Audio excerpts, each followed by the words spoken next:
Gustavo Subía, ¿cómo le va? Buenas tardes, ¿qué tal? Bien. ¿Cómo anda? ¿Bien usted? Bien por acá, bien por acá. Muy bien, muy bien, muy bien. Es buena oportunidad. ¿Qué titular para ponerlo arriba de la mesa y que usted abunde en el tema, ¿no? Porque se viene el próximo jueves, van a dar una charla sobre la justicia y el Estado de Derecho en nuestro país, allí con otros expositores, entre los que va a estar justamente usted, pero también va a estar Carlos Testa, Gabriela Fossati, Eduardo Luz.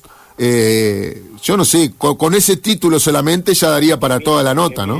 Sí, Emilio Micoli, que el abogado, hay un grupo de operadores jurídicos que algo de experiencia, si sumamos los años de cada uno, tenemos probablemente 200 años en el métier. Sí, la charla hace referencia al arduo tema de el respeto de los principios esenciales en materia de procesamientos de militares. Esto, y me adelanto a decirlo porque lo establezco cada vez que puedo hacer uso de la palabra, esto no significa la defensa de militares que pueden haber cometido delito, en absoluto significa eso, sino que significa la defensa de valores que deben de regir el proceso penal, no importa a quién se le aplique, y que hemos observado, y digo hemos en plural porque los otros panelistas probablemente ataquen sobre los mismos temas, hemos observado un decaecimiento del respeto hacia esos principios en los últimos tiempos. Los principios básicos es el principio de inocencia, el principio del debido proceso, el proceso del respeto a que en caso de duda debe de conformarse un elemento a favor del justiciable, y atento a que los eventos que se juzgan tienen todos entre 40 y 50 años, han surgido enorme cantidad de problemas probatorios que se resuelven, a juicio de muchos de los que vamos a exponer mañana, se resuelven de una forma sencilla, en contra del justiciable y muchas veces por la condición de militar. Entonces, este prejuzgamiento, llamémosle así, o esta carencia de objetividad, es lo que motiva de que comencemos ahora un ciclo de conferencias a los efectos de exponer la necesidad de reiterar esos principios fundamentales. Sí. No, perdón, doctor, ¿hay algo así como que las ideologías se están comiendo el Estado de Derecho? Algo así, en el sentido de que los operadores, a muchos de ellos conozco desde hace años, creo que no se manejan con la objetividad que debería manejarse. Hace poquitas horas, porque fue en el día de ayer, hubo un pronunciamiento de la Fiscalía General de la Nación no haciendo lugar a un postulado de recusación del doctor Percivale.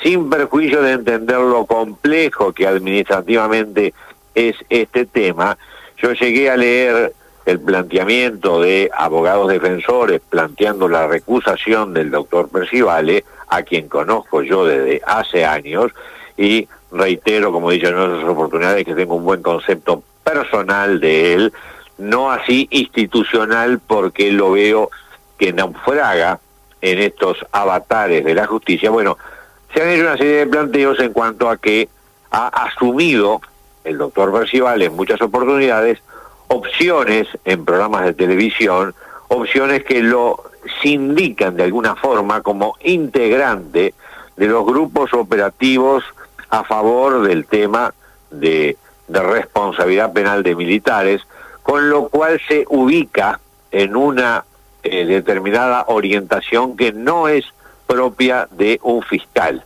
El fiscal debe mantener en este y en tantos otros casos la objetividad, la parsimonia necesaria para no ubicarse dentro de los grupos que a veces contienden en un proceso penal, que son los grupos que hacen la acusación y los grupos que hacen la defensa. Yo con 40 años de fiscal, como llegué a tener, fui siempre cuidadoso, incluso llegué a apartarme de procesos que pudieran involucrarme de alguna forma o involucrar mi pasado con ellos para mantener esa objetividad y esa no alineación con posibles grupos operativos del punto de vista ideológico. Hay que ser muy prudente en que no vaya a ser uno calificado como militante ideológico cuando tiene una función en la magistratura, y eso muchas veces es lo que se critica en este momento, y yo entiendo que hay elementos para esa crítica. Es todo esto objeto también de las conversaciones que vamos a llevar a cabo en el día de mañana. ¿Y usted piensa que la carrera de algunos de estos operadores de la justicia, que en buena medida también dependen de la clase política, se pone arriba de la mesa de un lado y del otro? O sea, de aquel que tiene que llevar adelante los casos como un fiscal, por ejemplo, o de aquellos que tienen que elegir el destino o que tienen que elegir el futuro de ese fiscal y que depende de la ideología y que depende de las decisiones que toman, y eso no debería ser así? No tengo elementos para asumirlo. Pienso que hay una cosa más visceral que tanta planificación de futuro. Pienso que hay personas, porque además las conozco personalmente, pienso que hay personas como operadores que el tema ideológico es con natural, visceral a ellos, y a veces en la toma de decisiones llegan a esa militancia que no es lo deseable, no es lo oportuno, está expresamente prohibida, vulnerando esos principios de objetividad que tienen que regir siempre la carrera del magistrado. Son temas, los temas referidos al proceso de la dictadura, son temas que remueven mucho visceralmente a las personas, porque todos tienen familiares, conocidos, amigos que estuvieron de alguna forma involucrados. Me corrijo, no todos, algunos tienen familiares, amigos, conocidos que estuvieron involucrados, y por lo tanto son muy removedores desde el momento de partir de la base de que hubieron efectivamente excesos. Fue una guerra. El Uruguay sufrió una guerra que fue declarada por la Asamblea General como guerra interna, que entonces 50 años después es difícil de tener la calma para aquellos que o participaron directamente o tuvieron familiares, y esa es la calma que se hace difícil mantener. Se pide, se obliga, el magistrado debe estar obligado a mantener esa calma, pero se ve que hay casos donde eso se dificulta. Y centralmente, yo por lo menos lo voy a tratar, el tema fundamental, el tema de la duda al momento de fallar en estos temas penales. La duda, la falta de certeza, la duda razonable que debe ser superada, la duda que está tan presente en estos procesos y en la prueba 50 años después, la duda tiene que ser reivindicada como que cuando existe debe de respetarse como ese signo de interrogación profundo que tiene que llevar a los magistrados intervinientes en estos casos a abstenerse de condenar.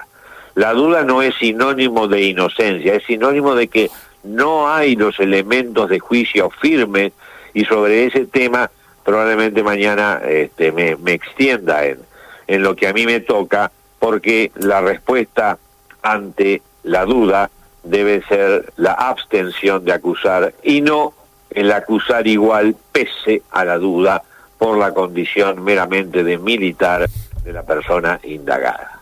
Doctor, difícil, ¿sí? Doctor, ¿cuántas veces fue amenazado usted? Y le voy a completar la pregunta diciéndole, de todas esas veces, ¿cuántas veces usted sintió que era perro que ladra no muerde, o jarabe de pico, como se dice? ¿Y cuántas veces usted sintió que podía estar en el medio de un problema grave como le tocó vivir a la fiscal de corte?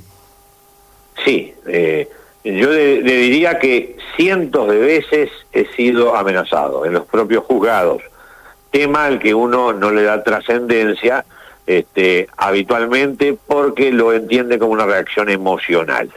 Y el que me afectó, porque acá los guapos son objeto de la mitología, los seres humanos de carne y hueso, cuando algo nos llega cerca nos afecta, el que más o menos me hizo una cierta cosquilla en la columna vertebral fue no una amenaza, una información policial que habían captado la policía, una conversación entre dos reclusos.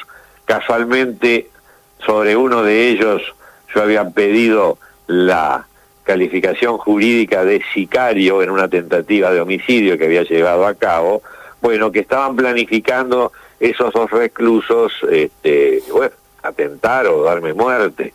Ese evento me movilizó un poquito más las espinitas en la columna vertebral, porque no es una amenaza, es enterarse de que están planificando dársela. Y bueno, eso moviliza un poco más que la amenaza. Y además, le cuento, para ser anecdótico, en los juzgados, en varias oportunidades terminé agarrado de indagados que querían atentar o contra mi vida o contra la vida de alguna jueza, como tuve oportunidad de estar presente.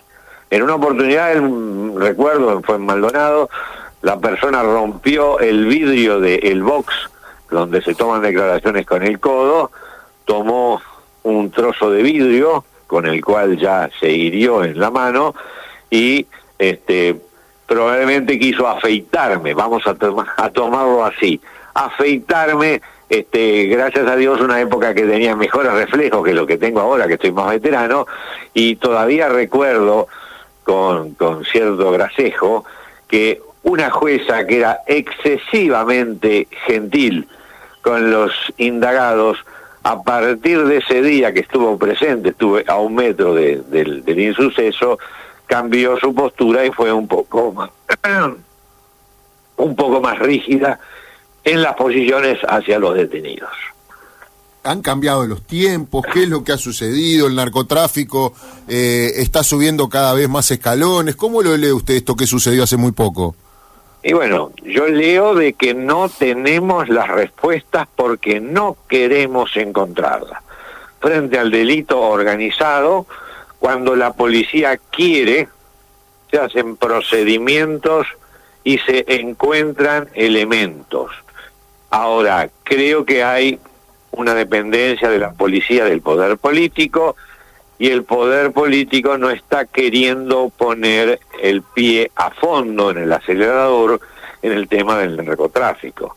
Se habla, yo fui invitado a una comisión de las que están trabajando en el Ministerio del Interior para dar directivas de cuáles deben ser las operativas de futuro. Y en esa comisión, el primer día que estaba presente junto con representantes del Frente Amplio, del Partido Nacional, del Partido Independiente, yo lo que planteé, y lo traigo a colación porque me parece elemental, planteé la autocrítica de los distintos partidos políticos que fueron gobierno en el Uruguay en los últimos 20 años, la autocrítica para determinar cuáles fueron los errores cometidos.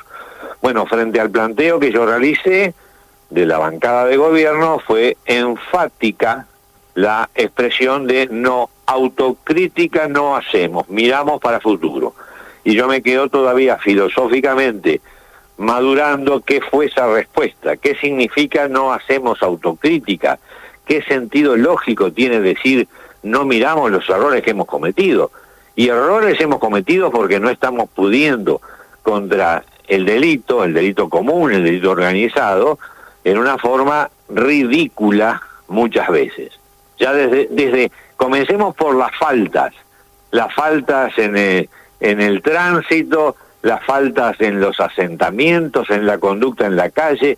Desde las más elementales faltas tenemos en este momento una anomia, es decir, no hay aplicación de normas. Bueno, si empezamos por esas faltas que no se persiguen, ¿qué dejamos para los delitos? Amén de que no hay una estructura judicial acorde en número de personas, en apoyo económico por parte de los gobiernos. Hoy estamos con una estructura en la Fiscalía de Corte, donde hace años que se está por designar el fiscal de Corte. Yo presenté proyectos para solucionar esa indefinición, no me fueron aceptados a nivel del Parlamento en el periodo pasado. Es decir, hay una, repito la palabra, anomia general. No hay interés de hacer cumplir las normas, de echar para adelante y de hacer autocrítica, que sería lo primero que tenemos que hacer para empezar a entendernos de qué fue lo que hicimos mal para no repetir ese mecanismo. Subía, como siempre, muchas gracias por estos minutos. Gracias a ustedes y a la orden. Que pase muy bien, hasta luego.